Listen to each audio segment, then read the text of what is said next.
और अब बात दिल्ली की करेंगे। क्या देश की राजधानी दिल्ली कर्ज में है? बीजेपी सांसद बांसुरी स्वराज ने आरोप लगाया है कि दिल्ली सरकार 7,000 करोड़ रुपए के कर्ज में है। इस पर दिल्ली की राजनीति गर्मा गई है। ये खास रिपोर्ट देखिए।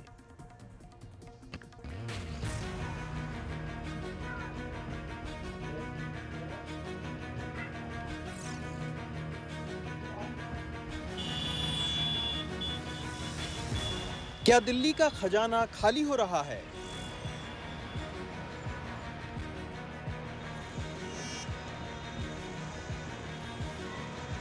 क्या दिल्ली के खजाने पर कर्ज कुंडली मारकर बैठ गया है? क्या पहली बार दिल्ली 7,000 करोड़ रुपए के कर्ज में डूबी है? दिल्ली में आम आदमी पार्टी के कामकाज पर सवाल उठाते हुए बीजेपी ने आरोप लगाया है कि दिल्ली का कर्जा 7,000 करोड़ रुपए का है।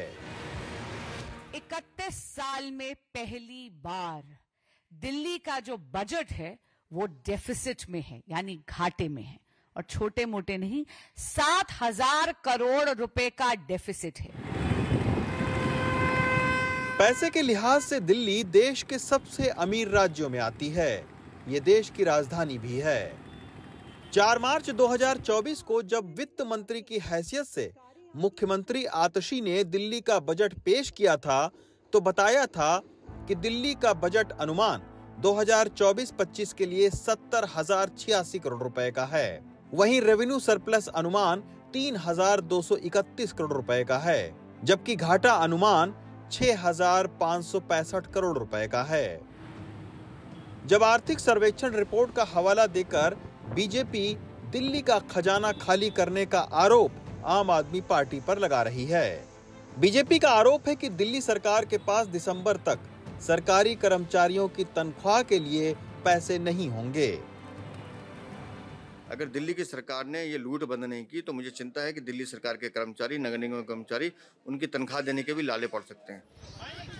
बीजेपी के इन आरोपों के बीच आम आदमी पार्टी ने विधायकों की विधायक निधि को 10 करोड़ रुपए से बढ़ाकर 15 करोड़ कर दिया है। दिल्ली में अगले साल विधानसभा चुनाव है। ऐसे में आम आदमी पार्टी का यह कदम खासा महत्वपूर्ण माना जा रहा है। आम आदमी पार्टी ने बजट के राजकोषीय घाटे का ठीकरा अधिकारियों पर फोड़ दिया है। विधायक फंड जनता की आवाज है अपने काम करवाने के लिए।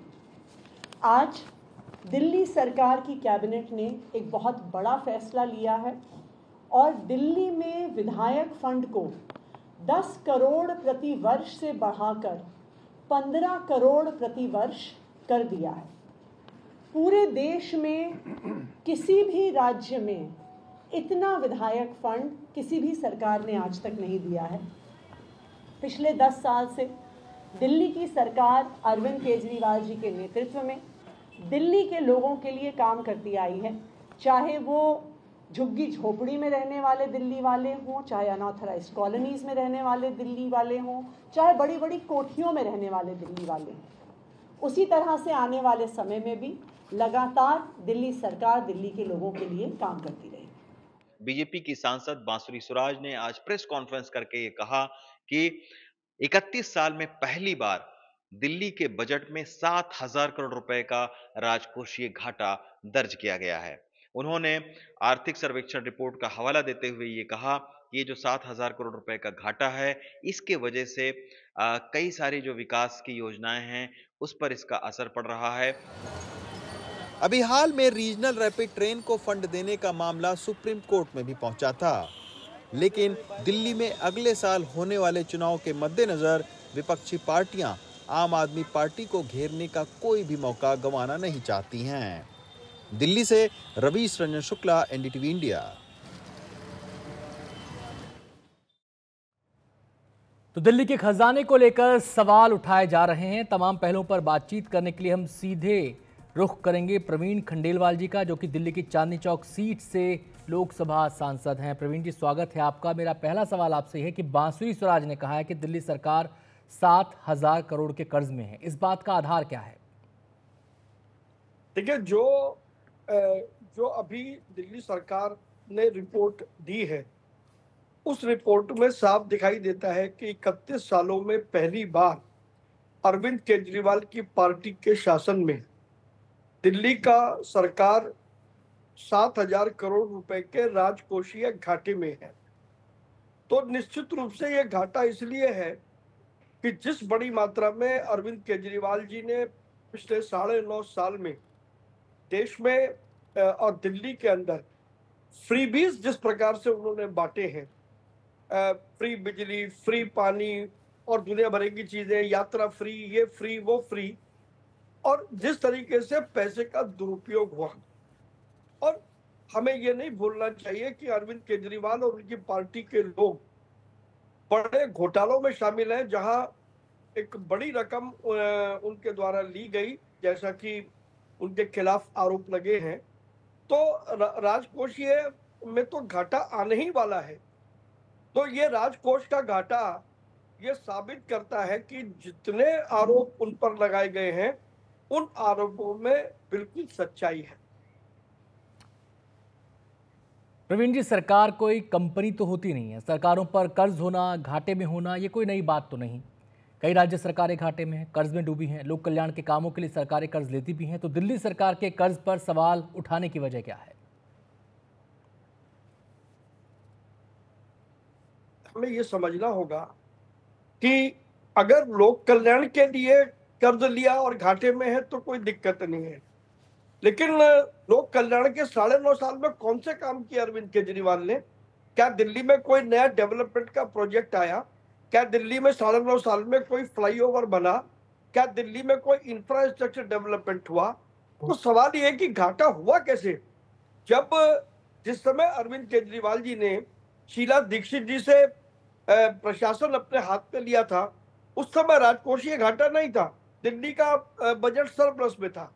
9.5 साल में ऐसे कौन से हालात हुए जिसके कारण से राजकोषीय घाटा हुआ? क्योंकि दूसरी तरफ डेवलपमेंट के कुछ काम नहीं हुए। तो पैसा गया कहाँ? पैसा शीश महल बनाने पर गया। पैसा जिस प्रकार से लूटा गया, अपने अपने लोगों को कॉन्ट्रैक्ट दिए गए। तो कॉन्ट्रैक्ट जब अपने लोगों को दिए जाते हैं तो 10 रुपए का कॉन्ट्रैक्ट 100 रुपए में दिया जाता है, तो घाटा तो अपने आप ही होगा ना साहब। तो इसलिए हमें ये समझना होगा कि डेवलपमेंट के प्रोजेक्ट नहीं हुए, दिल्ली डेवलप नहीं हुई, इंफ्रास्ट्रक्चर बना नहीं, तो घाटा कैसे हुआ? जी प्रवीण जी, चुनाव करीब आ रहे हैं, लिहाजा इस आरोप पर सियासी सवाल भी उठेंगे। क्या आप इसे बड़ा मुद्दा बनाने जा रहे हैं? क्या एक नैरेटिव सेट करने की कोशिश हो रही है? देखिए, हम इसको चुनाव की दृष्टि से नहीं देखते। हमारा ये देखना है कि सरकार के कामकाज पर जब हम एक निगाह डालते हैं तो कहीं ना कहीं उसमें बहुत सारे लैप्सेस दिखाई देती है, बहुत सारे लूपहोल्स दिखाई देते हैं, जिसकी वजह से दिल्ली का तंत्र काम नहीं करता। दिल्ली पर फाइनेंशियल लायबिलिटीज दिन पर दिन बढ़ती जा रही हैं।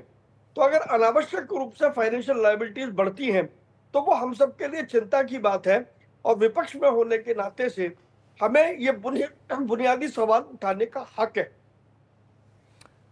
शुक्रिया प्रवीण जी आपका हमसे बातचीत करने के लिए। तो बीजेपी का पक्ष तो आपने जान लिया, और अब हम आम आदमी पार्टी का पक्ष भी जान लेते हैं। प्रियंका कक्कड़ जी से हम बातचीत करेंगे, आम आदमी पार्टी की प्रवक्ता हैं। स्वागत है प्रियंका जी आपका। मेरा पहला सवाल आपसे ये है कि बांसुरी स्वराज ने आज प्रेस कॉन्फ्रेंस करते हुए दिल्ली सरकार पर आरोप लगाया है कि 31 साल में पहली बार दिल्ली का बजट घाटे का है, खर्चा दिल्ली की आय से ज्यादा है। इस पर आपको क्या कहना है? आपने देखा होगा बीते 10 सालों में भाजपा सुबह उठती है, आरोप लगाती है और फरार हो जाती है। कभी कभी वो सक्सेसफुल हो जाती है इस बात में कि पुलिस थाने में और ईडी और सीबीआई में कंप्लेंट भी रजिस्टर हो जाती है, और फिर सालों साल केस चलता है सिर्फ बदनाम करने के लिए, और अंत में मिलता कुछ नहीं है, कोर्ट फटकार लगाते हैं। वैसा ही ये एक झूठा आरोप है। इलाज मुफ्त है दिल्ली में बिजली मुफ्त है, दिल्ली में पानी मुफ्त है, और उसके बाद एक मुनाफे का बजट है। आपको भी भाजपा से जरूर पूछना चाहिए कि तुम्हारे 22 राज्यों में कोई एक राज्य बता दो जो प्रॉफिट में हो दिल्ली की तरह। वो जवाब नहीं दे पाएंगे, वो भाग जाएंगे। आप उनसे पूछिए कि चाहे मध्य प्रदेश हो, चाहे उत्तर प्रदेश हो, चाहे बिहार हो, चाहे राजस्थान हो, चाहे गुजरात हो, कम से कम 4 लाख करोड़ का इन सारी सरकारों पे, भाजपा सरकारों के ऊपर कर्ज है। मध्य प्रदेश में हालत ये है कि रोज का 72 करोड़ लोन लेते हैं वो आरबीआई से। तो ये आलम है देश में। अपनी नाकामी छुपाने के लिए लगातार हम पर कीचड़ फेंकती है भाजपा। और आप देखिए कि केंद्र सरकार ने तो दिल्ली वालों को कब से एक स्टेप मदरली बिहेवियर रहता है सेंट्रल पूल ऑफ टैक्सेस में, जहां सारे राज्यों को केंद्र सरकार सेंट्रल पूल ऑफ टैक्सेस से पैसा देती है, दिल्ली को 1 रुपया भी नहीं मिलता। एक जमाने में 325 करोड़ मिलता था, जो बहुत कम था, और हम लगातार कहते थे कि दिल्ली के लिए बहुत कम है, क्योंकि दिल्ली आपको 1.25 करोड़ का टैक्स सालाना देती है, तो उसके बदले 325 करोड़ देना बहुत कम है। उन्होंने वो भी बंद कर दिया। तो केंद्र सरकार एक चवन्नी नहीं खर्चती दिल्ली पर, और दिल्ली वालों से जितना टैक्स लेती है सेंट, वो भी दिल्ली को वापस नहीं करती। आम आदमी पार्टी की सरकार ये सारी मुफ्त सेवाएं देती है, एक रेवेन्यू सरप्लस बजट पेश करती है, पर भाजपा सिर्फ तोहमत लगाती है, कीचड़ फेंकती है, क्योंकि उनसे जवाब देते नहीं बनता कि गुजरात में क्यों 3 लाख करोड़ का लोन चल रहा है, कि क्यों मध्य प्रदेश में लॉस चल रहा है, क्यों मध्य प्रदेश इतने लॉस में है, उत्तर प्रदेश इतने लॉस में, क्यों ये स्टेट्स लोन पे है। प्रियंका जी, आप कह रही हैं कि केंद्र से आपको आपके हिस्से का पैसा नहीं मिलता, लेकिन आरोप आप पर ये लगाए जा रहे हैं, आपकी सरकार पे लगाए जा रहे हैं कि बड़े खर्चों का प्रावधान बजट में किया ही नहीं गया, ताकि सरकार ये दिखा सके कि सरप्लस बजट उसके पास है। आपका क्या टेक है इस पर? एक नंबर के झूठे हैं भाजपाई सुशील जी, सिर्फ आरोप लगाते हैं। जैसा मैंने बताया, इनके स्टेट्स में जब ये निकलते हैं तो गुजरात में पूछा जाता है, मध्य प्रदेश में पूछा जाता है, तुम तो फ्री बिजली नहीं देते, फ्री पानी नहीं देते, फिर घाटे में क्यों है तुम्हारा बजट? उनको जवाब देते बनता। इसलिए हम पे आरोप और भाग जाओ इनका। आपने क्या, सुप्रीम कोर्ट ने कितना लताड़ा ईडी को, सीबीआई को, कि भाजपा कैसे ये षड्यंत्र के तहत अरविंद केजरीवाल जी को अंदर रखना चाहते थे। जब वो इनका झूठ का किला ढह गया, तो अब ये नया इन्होंने स्टार्ट कर दिया है। आप शुरू से हमारा इतिहास देखिए, इन्होंने हम क्यों हमारे ऊपर शंगलू कमेटी बिठा दी, 400 फाइलें खंगाली, एक चवन्नी कहीं नहीं मिली, एक के बाद एक इन्होंने जांचें बिठा दी, एक तथाकथित शराब घोटाला कर दिया, 3 साल उसमें बदनाम किया, अब उसके भी सारे पर्चे खुलने लग गए हैं। तो ये बेशरम भाजपाई अब एक नई स्टोरी बना रहे हैं, क्योंकि ये मुकाबला नहीं कर सकते अरविंद केजरीवाल की नीतियों का, तो बस बदनाम करो, यही इनकी नीति है भाजपा की।